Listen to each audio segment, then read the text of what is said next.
Hello everyone, DCB here, and welcome to another discussion video. In this one, I would like to discuss how we seem to be very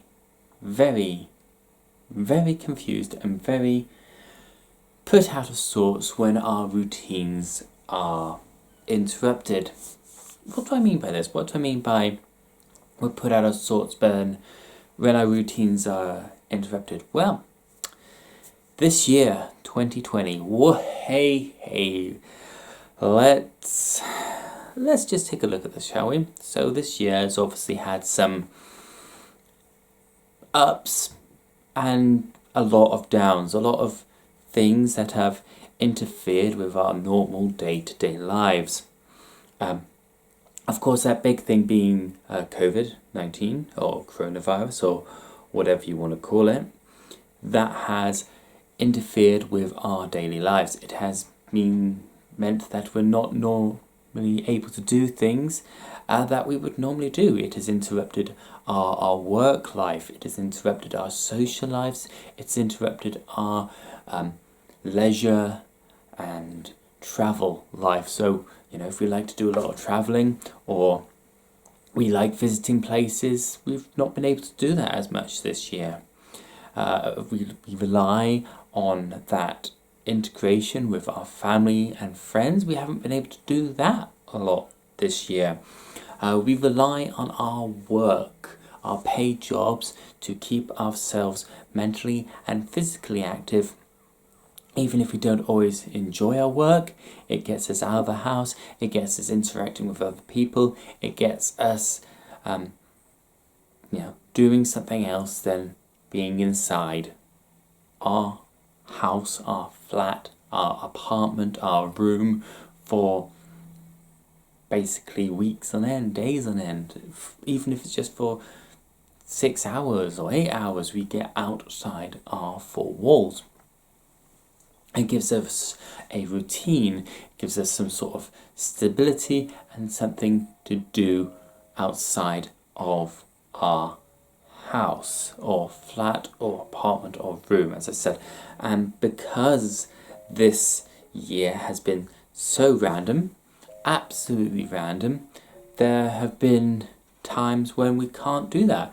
Even going to the shops has been a different experience this year to what it would normally be, having to wear a face covering in order to protect not only ourselves but others as well. By having limited interactions with people, at the lowest point of the restrictions in this country, United Kingdom, we were allowed to see groups of six people. That is it. That is your group,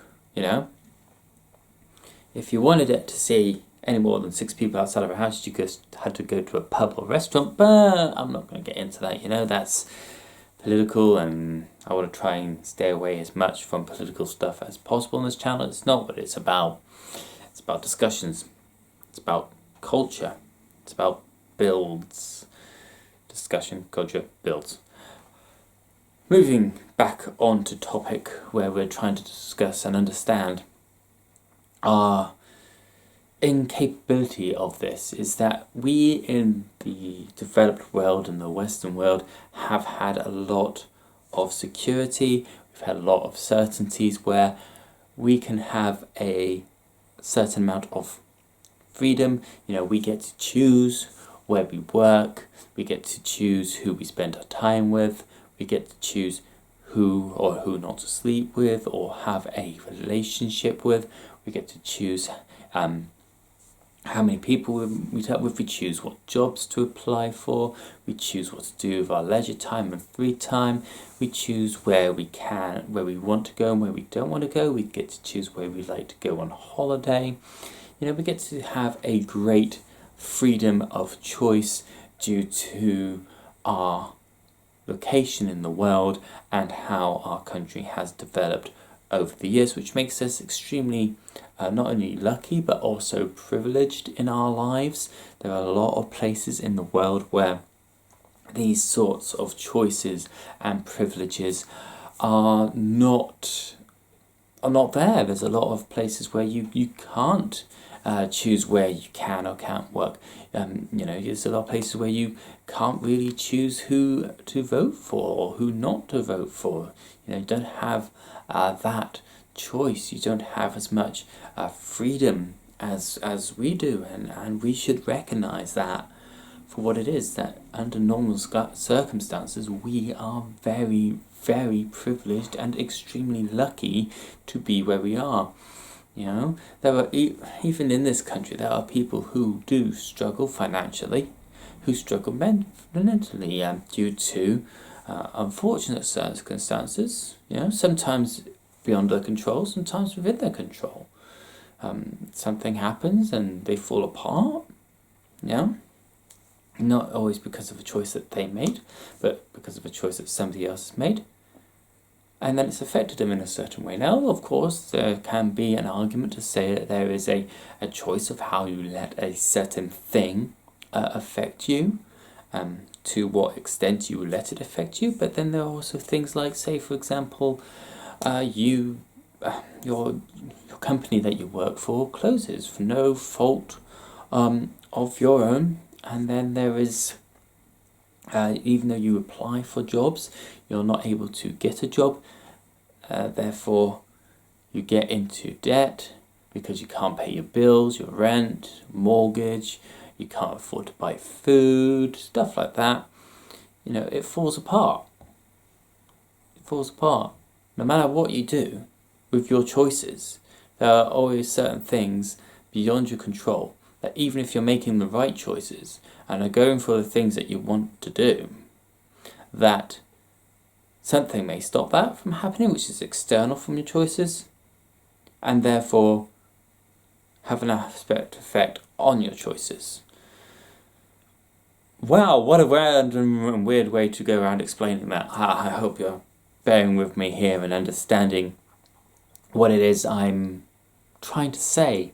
And what I'm trying to get across is that there are things beyond our control. And normally, as a collective group of individuals within this country, we have the freedom, we have the privilege, we have the joy and luck to have a lot of influence on our own decisions, on where we go, what we do, who we see, that kind of thing. But because obviously of the COVID situation at the moment, where a second lockdown has been implied by the UK government, as voted for by the UK government, be that the Conservatives and Labour and Lib Dems and Scottish National Party, any elected MP apart from 36 Conservatives had voted for this lockdown, which is supposedly going to last till the 2nd of December.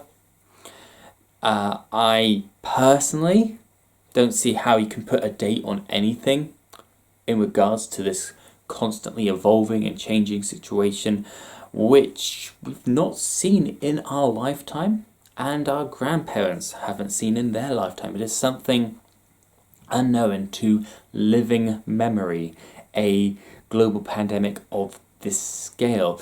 Not to say that they haven't been global pandemics in the past, or pandemics in certain areas of the world, countries or continents, but as a whole planet, there hasn't been one like this for about 100 odd years, with the last one being the influenza virus of the 1914-1915 influenza, which unfortunately is called Spanish flu, but has nothing to do with Spain. The reason why it was called Spanish flu or Spanish influenza is because at the time, at the end of the First World War, Spain was a neutral country that did not get involved in that particular war, and therefore, because they weren't, off fighting there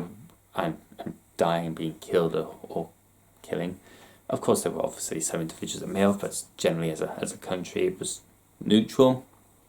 And they were the first to sort of recognise that strain of influenza at the time, and of course, as not being focused on something else, they were able to come to terms with it and therefore identify it. And then the rest of the world at the time were like, oh look, they're ill because of this. We'll call it that because of that. And it's history and complicated. And once again, it was a political thing. Yeah, you may have heard in America when Trump said it was basically Chinese flu or Chinese virus. It's the same sort of thing where they're trying to shift the blame or to try and distance themselves from a certain event or event. Yeah, let's do this event beyond their control and trying to focus the attention of the possible country of origin, even if it had nothing to do with a citizen of that country, or it wasn't even developed in that country, it came into that country from an external source. Oh my word, it's complicated. I've gone completely off topic anyway, haven't I?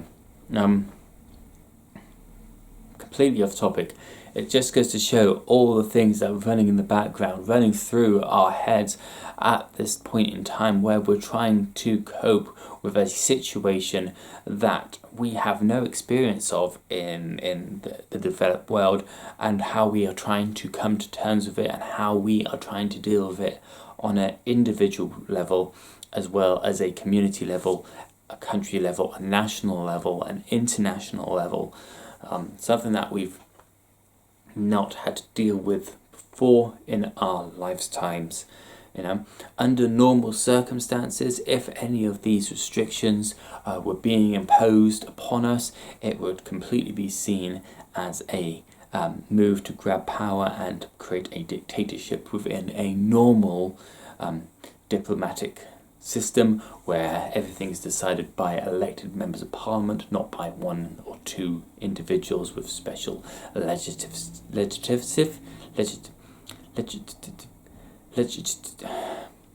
special powers for emergencies. Of course, nothing against having emergency powers when they're used correctly, rather than to grab and seize power and try to centralize everything. Yes, there needs to be an emergency response to certain emergencies, like if those places were flooded, there would need to be an emergency response to make sure that lives were protected. Same with fire, any sort of other natural disasters. I suppose that is one other thing that a lot of people are having issues with, is this. There's a lot of things being announced really, really quickly this year, very, very quickly, and a lot of things turning quickly as well, which once again beyond control and having a not always a good understanding of, which is in a way a failing of education and the will or even the choice to want to be further educated in that. No, I'm not saying that I'm an expert on anything. I've never claimed to be an expert on anything. I'm just using my own experiences, what I've read or what I've heard, and trying to process what's going on behind it. Why things like this, or why is this said like this and not like this? Why is this language being used in this instance instead of a different kind of language? And what I mean by language is not the words that are coming out of the mouth, as in the dialect, like an English dialect, but how they're using the words from the English dialect in their speech, rather like I am now. It's a very thoughtful and creative process, and a scripted process when you're delivering a thing to people. If you're doing some announcement, you're making an announcement on some sort of measures to affect a person's normal routine. The language that you use has to be clear and has to be precise and not misunderstood. You can't, for example, be like, but have a clear and precise punctuation on the message that you're trying to deliver. Unlike this video, which is completely unscripted, and there is no script that I'm reading from, it's literally as it's coming into my brain, I'm boom, putting it out there, as this is my way of dealing with the lack of routine I would normally have. As always, if you've enjoyed the video, please do leave a like and subscribe to the channel if you haven't already.